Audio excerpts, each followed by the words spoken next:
Hi friends, நீங்கள் இப்போ தான் முதல்ல மீன் க்ளீன் பண்ணுறீங்களா? இல்லை மீன் எப்படி க்ளீன் பண்ணுறது சந்தேகமாக இருக்கா?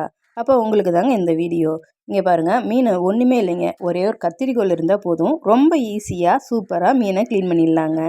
மீன் கத்திரிக்கோலிலே எல்லாத்தையுமே எடுத்துடலாம். அது சின்ன மீனோ பெரிய மீனோ. ரொம்ப பெரிய சைஸ் மீனுக்கு தாங்க நமக்கு அருவாமனைலாம் தேவைப்படும். இந்த மாதிரி சின்ன சின்ன மீனுக்கெலாம் நம்ம கத்திரிக்கோலாலேயே அழகாக க்ளீன் பண்ணிடலாங்க.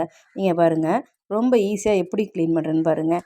நம்ம ஃபஸ்ட்டு மேலே சைடில் இருக்கிற செதுமெல்லாம் எடுத்துகிட்டு மறுபடியும் மேலே இருக்க அந்த செதுமை எல்லாத்தையுமே கத்திரிக்கோலாலேயே க்ளீன் பண்ணிக்கலாங்க.